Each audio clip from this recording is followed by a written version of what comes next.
January, I became partners with 2 men, and I have a career where you mean I started, in your job? Okay, yes, in my job. No My judgment. job. Either way, it would have been fun. No. And for however long up until that, I was doing it all on my own and did not know how people may or may not have perceived me. But coming into partnership with the 2 of them, I cannot tell you the difference I see in how they're treated versus how I'm treated.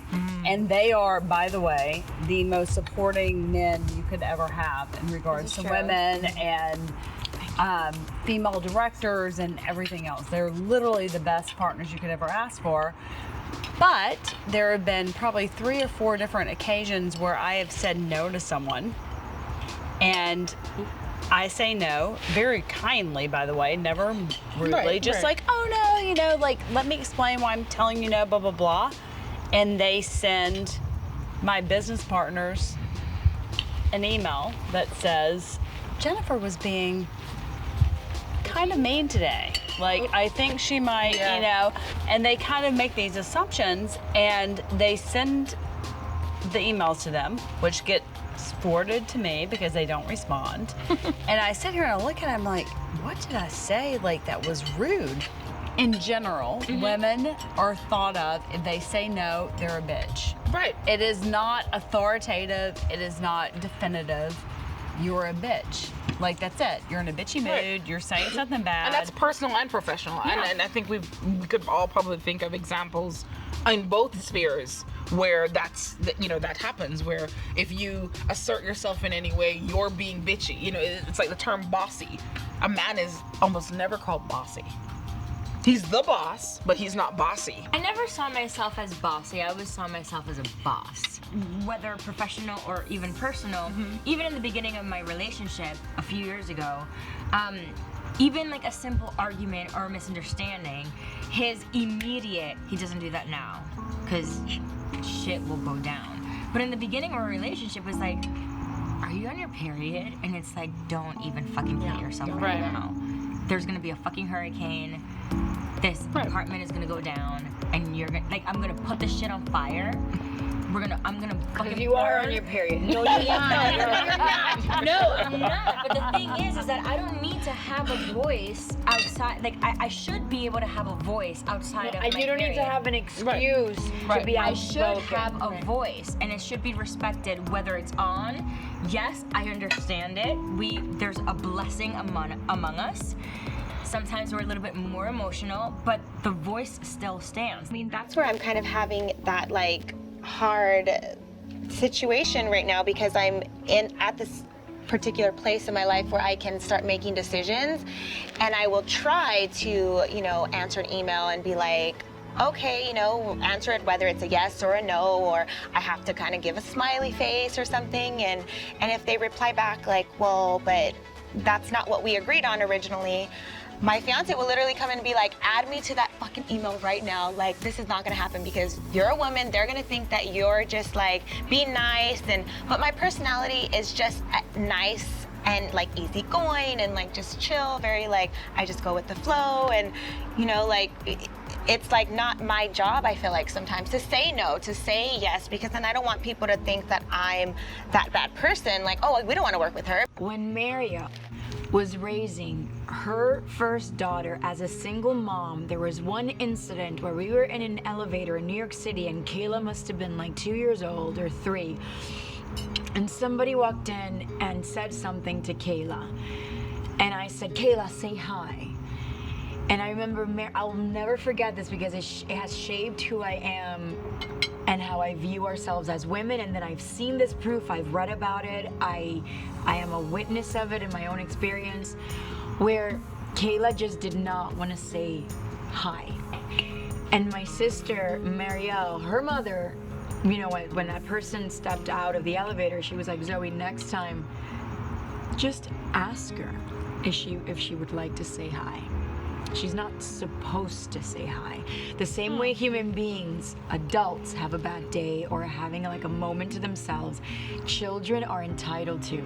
It all starts with our upbringings. Little boys are rambunctious and they're crazy and they're temperamental and they know is their favorite word and mine is their second favorite word.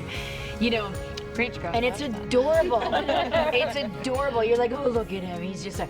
But the moment your little girl says that, no, say hi, give a kiss, give a kiss, give a kiss, you're sort of training her to be of service, to be a gratuitous individual that whenever she's not serving another, she's a disappointment. The boy's gonna have that option.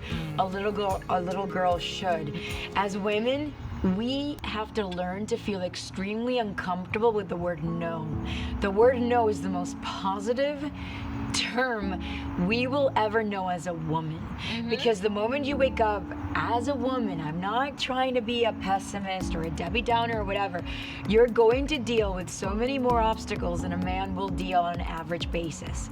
So if you're not comfortable with the word no, you're going to become a very unhappy individual. It took me years for me in my profession to learn to say no, not based on weather or on privilege, based on principle. Amanda DeCadenet, who is an amazing photographer, and she's held these shows for years that she's done, and they've been showcased on Lifetime, and she also has a digital show. And there was one time where she had Jane Fonda on the show, and if there's anybody that can teach us as women when it comes to a role model that has been there before us, who was doing it when women were not expected to speak up, we're not supposed to say anything but yes and thank you. Like Jane Fonda did everything else. You know, she stood up for what she believed in. She was an activist for people, and she used the word no. And Amanda asked her a question, and she said, is there anything that you would like to tell women today? And Jane said that it is okay to say no. And that is something that to me means a lot. I get emotional because it is okay for you as a woman to say no when it best serves your purpose. It doesn't matter if you're selfish at that time. It is okay for you to be self-focused. Yeah. It is okay for you to put yourself first. It is okay for you to say no. As an artist coming up, that's something that I absolutely am encountering and learning, and it's so affirming to hear you say that. But I don't think, unfortunately, that most women and people in general, men, not only know the value of that word with regard to women, but respect that. That's why your no is met with an email to your business partners, because to negate that, because somehow it's not acceptable that you would be an obstacle to whatever it is that these people wanted, whatever your reasoning. Yeah, I gave an explanation. I am like, we can't do this because ba ba ba ba ba ba ba, and I explain. They simply say no.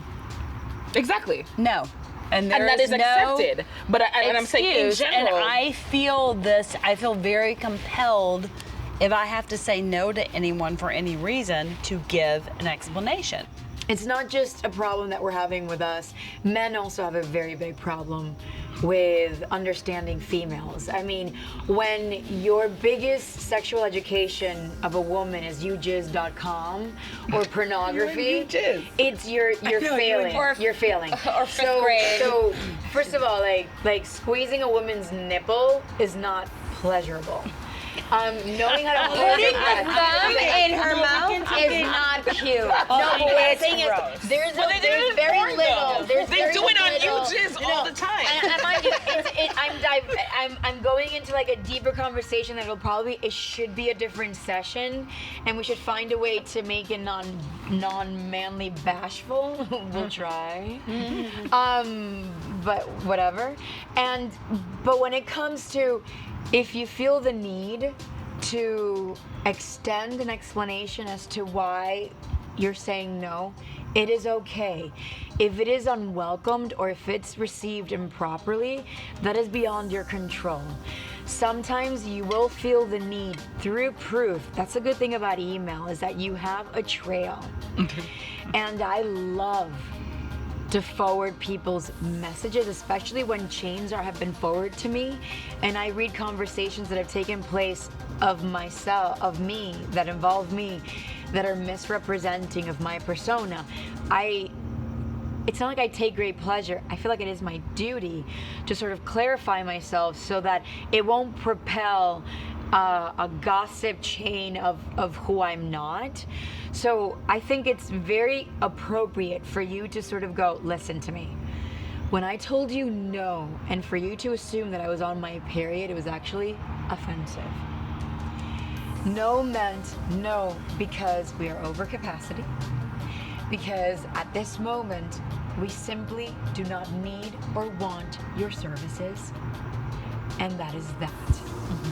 For you to be poorly inclined to assume that because I'm a female, I made a poor judgment, it is a disappointment on your professionalism. It is okay for you to call that person out on something. You try to find it in the best of your abilities to be emotionally removed, but to be absolutely logical. When they see the proof and they have nowhere else to turn but to face it, they will face it. I became an EMT, emergency medical service, like around 18. When a paramedic gets on scene, because of the training they've had, they actually take control of the scene. So they actually will take control with the, they control the police officers and the firemen when it's a medical call. Initially, I would get their calls and I didn't feel, I knew everything that I wanted to do, but I didn't feel the confidence. Or at the end of the day, they would actually laugh at me, or be like, if I'd be like, that booty looks really nice in those pants, type of thing. And I was actually a child, so I would actually cry. Until there was one paramedic, Jimmy Dobson, that told me, you went to school the same as they did. It's how they will follow your lead. It's what you do with it. So I would get there, and actually not really bark our orders or anything like that, but I would just start doing, take over my scene, take over my patient, that's my patient. And then they will fall in place, because the ones that will fall in place are the ones that were there to actually do a job. It's like, okay, what do you need? And it got to a point where it was actually, I was part of the brothers, it's a band of brothers. So you actually ended up being part of them. Right. In a way. But I didn't fight through. Initially I thought I had to, but they actually, by explaining to them, by telling them, by showing them, like, I really don't like to be called that. This isn't that, don't do that. At the end of the day, you know what, next time, try to do this. And then actually it fell into place, but it wasn't easy. Initially it was a lot of, I was upset. I used to cry, I used to do this, I used to do that. But I didn't feel the need to, after a while, to prove myself. No is such a strong word that it doesn't need any more weight to it. No actually needs kindness. So when you do decline to be a part of something, when you do decline to join something, or when you decline to do something, you don't need to add all that extra energy to it. You just need to be respectful and kind. No it's kind of, in a way, no, please. And the moment you sort of do that, the other individual is not going to be embarrassed. He's not going to feel exposed. He's not going to feel ostracized. He's just going to be compelled to accept. And that is one thing that if I can advise, women, is to say no with grace. After you've done everything that you need to do, if it's not received properly, I can honestly tell you, let go and walk away. Cheers to not, to whatever. To Eggplants and peaches! Yeah. Your marriage seems right, according to this whatever here. It's a flower. I had a bug in it. It's a flower. It's like flower. Admit it, it's an egg.